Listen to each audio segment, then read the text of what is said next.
प्यारे विद्यार्थियों, आज के अपने अध्ययन का विषय है भारतीय संविधान में राज्य के नीति निर्देशक तत्व। भारतीय संविधान के भाग 4 में अनुच्छेद 36 से लेके 51 तक राज्य के नीति निर्देशक तत्वों की पूर्ण व्याख्या की गई है। ये तत्व आयरलैंड के संविधान से लिए गए हैं। संविधान निर्माता संविधान निर्माण के समय जो कुछ हमें देने के लिए सक्षम थे वो मौलिक अधिकार के रूप में प्रदान कर दिया, लेकिन ऐसी परिस्थितियाँ उस समय नहीं थी कि हमें संपूर्ण दिया जाए। अर्थात बहुत से ऐसे उपबंध थे जिन्हें उस समय हमें प्रदान नहीं किया क्योंकि हमारे पास संसाधनों की कमी थी। तो ऐसे उपबंध जो उस समय नहीं दिए गए और भारतीय के लिए आवश्यक थे, अनिवार्य थे, उनको राज्य के नीति निर्देशक तत्वों में स्थान दिया गया और राज्य से अपेक्षा की गई कि राज्य सरकार जब भी अपनी नीति का निर्माण करे तो वो इन तत्वों को ध्यान में रखकर अपनी नीति का निर्माण करे। और जैसे जैसे राज्य के संसाधनों में वृद्धि हो, राज्य सशक्त हो, वैसे वैसे कानून और संवैधानिक संसाधनों के माध्यम से इन तत्वों को अधिकार के रूप में नागरिकों को प्रदान कर दे। तो हम देखते हैं राज्य का जो नीति निर्देशक तत्व हैं वो मौलिक अधिकारों की तरह बाध्य योग्य तो नहीं है, लेकिन राज्य के लिए एक मार्गदर्शन, एक प्रेरणा का स्रोत है कि जब राज्य नीति का निर्माण करे तो वो इन तत्वों का ध्यान रखे। हमारा संविधान बहुत व्यापक संविधान है और हमारा राष्ट्र बहुत व्यापक राष्ट्र है। हमारे संविधान और हमारे राष्ट्र में इतनी अधिक विभिन्नताएं हैं कि राज्य के नीति निर्देशक तत्व जो हमें प्रदान किए गए उनको इस उद्देश्य से प्रदान किए गए ताकि नागरिकों का कल्याण किया जा सके। भारतीय संविधान के अनुच्छेद 38 से लेकर 51 तक इन तत्वों का उल्लेख किया गया है। अनुच्छेद 38 लोक कल्याण की वृद्धि के लिए सामाजिक व्यवस्था। अनुच्छेद 38 ये बात करता है कि व्यक्ति के, नागरिकों के कल्याण के लिए सरकार सामाजिक व्यवस्था करे, यानी कि आर्थिक, राजनीतिक और सामाजिक न्याय की स्थापना के लिए सरकार प्रयास करे। तो हम देखते हैं कि स्वतंत्रता के बाद, संविधान निर्माण के बाद सरकार ने विभिन्न कानूनों के माध्यम से, विभिन्न नीतियों के माध्यम से कई तरह के कल्याणकारी योजनाएं प्रदान की। सामाजिक, आर्थिक, राजनीतिक न्याय के दिशा में बहुत से कानूनों का निर्माण किया और नागरिकों को प्रदान किया। अनुच्छेद 39 राज्य के लिए कुछ अनुसरणीय नीतियाँ। अनुच्छेद 39 ये बतलाता है राज्य को जब कानून बनाए तो इन नीतियों को ध्यान में रखे, जैसे कि स्त्री व पुरुष को समान वेतन का अधिकार। और हम देखते हैं कि स्त्री पुरुष को समान वेतन का जो अधिकार है वो कानूनी रूप में अब सरकार ने प्रदान कर दिया है। भौतिक संसाधनों के स्वामित्व व नियंत्रण की व्यवस्था अधिक से अधिक सार्वजनिक हित में राज्य द्वारा की जाए। तो हम देखते हैं कि जिन भौतिक साधनों पर का स्वामित्व राज्य पर है, हम अब उसका सार्वजनिकरण कर दिया गया है और नागरिकों को, लोगों को वो व्यवस्थाएं दी जा रही हैं। आर्थिक व्यवस्था का संचालन इस प्रकार हो कि उत्पादन के साधनों व धन का केंद्रीकरण जन सामान्य के अहित में ना हो। अनुच्छेद 39 का ये उपबंध हमें बतलाता है कि जो आर्थिक संसाधन है उनका केंद्रीकरण ना हो, उनका विकेंद्रीकरण हो, यानी कि जो वंचित वर्ग है उनके पास अधिक से अधिक संसाधन जाएं और जो गरीब वर्ग है वो अपनी आर्थिक स्थिति को सशक्त करे। स्त्री पुरुष के लिए समान कार्य के लिए समान वेतन। तो हम देखते हैं कि ये तत्व स्त्री पुरुष की समानता की बात करता है और केंद्र और राज्य की सरकार के द्वारा वर्तमान समय में इसको कानून की मान्यता प्रदान कर दी गई है कि स्त्री पुरुष में किसी प्रकार का भेदभाव नहीं किया जाएगा और वो कार्य अगर एक समान करते हैं तो एक समान ही उन्हें वेतन प्रदान किया जाएगा। पुरुषों व स्त्रियों को ऐसा काम करने के लिए विवश न होना पड़े जो उनके स्वास्थ्य पर प्रतिकूल प्रभाव डाले। तो हम देखते हैं कि राज्य सरकारों के द्वारा अब ऐसे कानून बनाए गए हैं चाहे वो निजी क्षेत्र में हो, चाहे वो सार्वजनिक क्षेत्र में हो, कि ऐसा कोई कार्य जो व्यक्ति के जीवन पर प्रभाव डालता हो वो कार्य निषेध किया गया है, या फिर ऐसे समुचित उपाय अपनाने को या निर्देश जारी किए गए हैं ताकि उनका स्वास्थ्य ठीक रह सके, स्वास्थ्य पर वो प्रतिकूल प्रभाव ना डाले। बच्चों को स्वतंत्र व गरिमापूर्ण वातावरण उपलब्ध कराना। अब हम देखते हैं कि सरकार ने इस दिशा में भी बहुत से कार्य किए हैं कि बच्चों के लिए स्वतंत्र व गरिमापूर्ण वातावरण तैयार करने के लिए जो बाल यौन शोषण है उसको अवैध घोषित किया गया है और उसके प्रावधानों को कठिन बनाया गया है और दंडनीय बनाया गया है। साथ ही विद्यालयों के अंदर, घर के अंदर या घर के बाहर कई तरह के बच्चों को अधिकार प्रदान किए गए हैं कि उनका शोषण ना हो। अनुच्छेद 39 के सामान्य न्याय व निःशुल्क कानूनी सहायता की बात करता है। इसे 42वें संविधान संशोधन 1939 के द्वारा जोड़ा गया।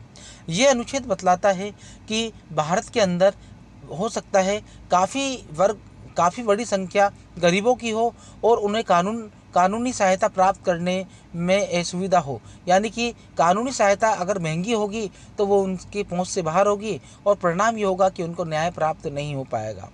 तो हम देखते हैं कि इस ओर सरकार ने काम किया और नालसा यानी कि निःशुल्क कानूनी जो परामर्श है वो अधिकार प्रदान किया गया है कि अगर कोई व्यक्ति सरकारी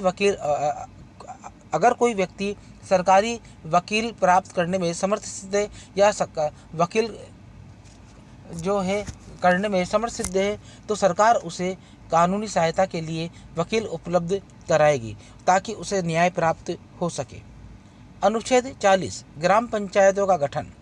यह अनुच्छेद बात करता है कि सत्ता का विकेंद्रीकरण होना चाहिए और सत्ता की जो छोटी इकाई ग्राम पंचायत होनी चाहिए ताकि गांव के लोग अपना स्वयं का विकास स्वयं से संसाधन के माध्यम से कर सके। मूल संविधान के अंदर पंचायतों की व्यवस्था नहीं थी, लेकिन हम देखते हैं कि बाद में त्रिस्तरीय पंचायत राज की स्थापना की गई 93वें संविधान संशोधन के द्वारा, और हम देखते हैं कि 93वें संविधान संशोधन के माध्यम से त्रिस्तरीय फार्मूला बनाया गया।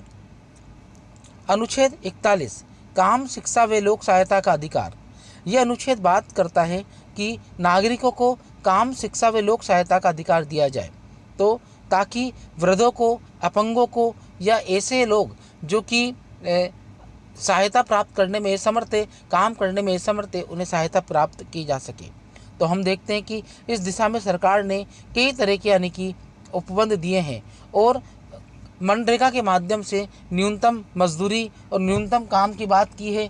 और साथ ही हम देखते हैं कि शिक्षा के अंदर इतनी व्यवस्था की गई है कि कम से कम कीमत पर कम से कम यानी कि पैसे में अधिक से अधिक शिक्षा प्राप्त की जा सके। प्रसूति सहायता का अधिकार। अनुच्छेद 42 प्रसूति सहायता की बात करता है कि जो गर्भवती महिलाएं हैं वो मेडिकल सहायता के अभाव में अपने और अपने बच्चे की जान को खतरे में ना डालें। इस हेतु हम देखते हैं कि प्रसूति सहायता का कार्यक्रम चलाए गए हैं और सरकार ने निःशुल्क यानी कि प्रसूति सहायता के लिए कानूनी प्रावधान किए हैं कि अगर कोई गर्भवती महिला है तो उसे निःशुल्क दवाइयाँ प्रदान की जाती है, उन्हें निःशुल्क ऑपरेशन की व्यवस्था दी जाती है और उसके बाद में आर्थिक सहायता प्रदान की जाती है और साथ ही उन्हें बच्चे और बच्चे की सुरक्षा के लिए पर्याप्त प्रबंध किए जाते हैं। अनुच्छेद 43 श्रमजीवियों के लिए न्यूनतम मजदूरी। अनुच्छेद 43 बात करता है कि जो कामगार है, श्रमिक है, मजदूर हैं, उनको कम से न्यूनतम मजदूरी तो दी जाए ताकि वो अपना जीवन निर्वाह को अर्जित कर सके, अपना जीवन जी सके।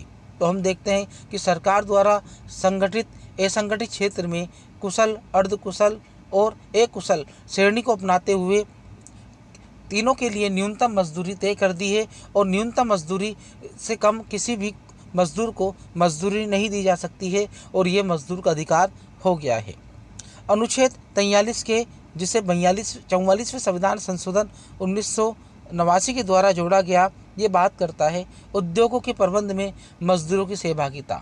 यह अनुच्छेद बात करता है कि उद्योगों का संचालन या प्रबंध के अंदर मजदूर की भी हिस्सेदारी हो, ताकि वो अपनी नीतियों के निर्माण में अपने विचारों को रख सके, अपने यानी कि अधिकारों की रक्षा की बात कर सके। तो हम देखते हैं कि विभिन्न संगठनों को विभिन्न प्रबंध मैनेजमेंट के अंदर स्थान दिया जाता है। अनुच्छेद 44 समान सिविल संहिता ये बात करता है कि एक देश के लिए एक जैसी सिविल संहिता होनी चाहिए और इस पर भारत सरकार कार्य कर रही है। अनुच्छेद 45 बच्चों के लिए अनिवार्य व निःशुल्क शिक्षा ये बात करता है कि कोई भी बच्चा शिक्षा से वंचित ना हो धन के अभाव में, क्योंकि गरीबी एक बहुत बड़ा कारण है जो बच्चों को शिक्षा से वंचित करती है। तो ये अनुच्छेद बात करता है कि बच्चों को निःशुल्क शिक्षा दिया जाए। तो 86वें संविधान संशोधन 2002 द्वारा 6 से 14 वर्ष तक के बच्चों को निःशुल्क शिक्षा का जो अधिकार मौलिक अधिकार के रूप में प्रदान किया गया और मूल कर्तव्यों में से स्थान दिया गया है। अनुच्छेद 46 SC ST और OBC के विकास की बात करता है कि सामाजिक न्याय की स्थापना के लिए आवश्यक है कि इनके लिए ऐसे उपबंध किए जाए ताकि ये वर्ग जो है अपना विकास कर सके और शिक्षा को प्राप्त कर सके, व्यक्तित्व का विकास कर सके। तो हम देखते हैं कि सरकार द्वारा इनको छात्रवृत्तियाँ प्रदान की जाती है, छात्रावास की व्यवस्था की गई है, इसके अतिरिक्त इनको निःशुल्क पुस्तकें प्रदान की जाती है और साथ ही नौकरियों में आरक्षण की व्यवस्था भी है और कई तरह के सामाजिक जो है उपबंध किए गए हैं।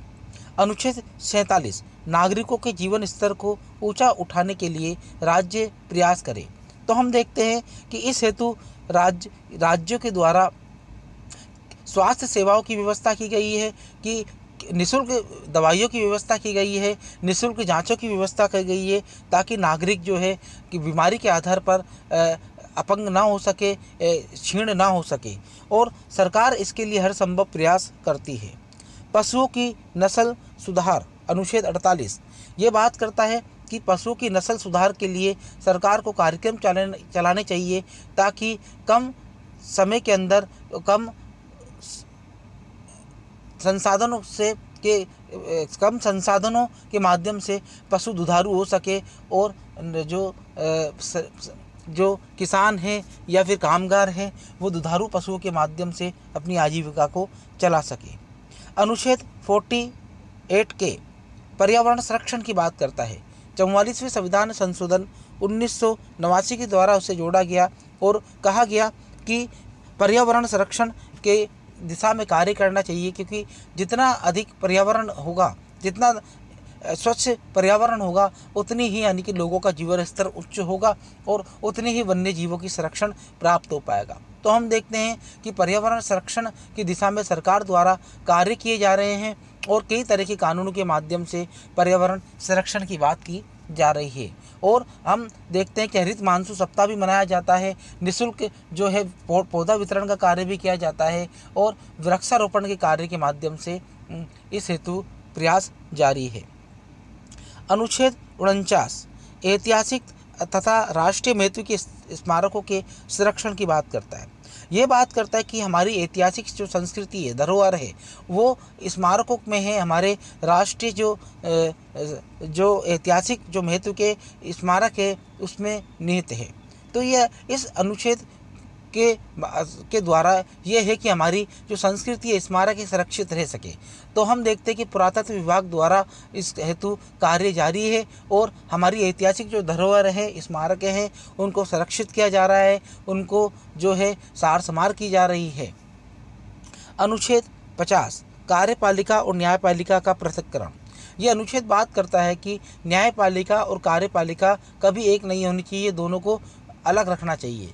तो हम देखते हैं कि भारतीय संविधान द्वारा न्यायपालिका को अधिक से अधिक स्वायत्तता प्रदान की जाती है, उनको नीति, नियम, उपनियम बनाने की पूर्ण स्वतंत्रता है और साथ ही न्यायाधीशों के चयन भी कॉलेजियम सिस्टम के द्वारा किया जाता है और साथ ही न्यायपालिका भी एक हद तक जो है कार्यपालिका के जो कार्य है, नीति निर्माण की जो नियम है, उन पर हस्तक्षेप नहीं करता है। अनुच्छेद 51 बात करता है अंतर्राष्ट्रीय शांति व सुरक्षा की। हमारा देश शुरू से ही शांति की बात करता है, हिंसा की बात करता है, क्योंकि हमारा जो देश है वो गुरु नानक, भगवान बुद्ध, महावीर स्वामी का देश रहा है, महात्मा गांधी का देश रहा है और ये बात करता है कि विश्व में शांति स्थापित रहे। धन्यवाद।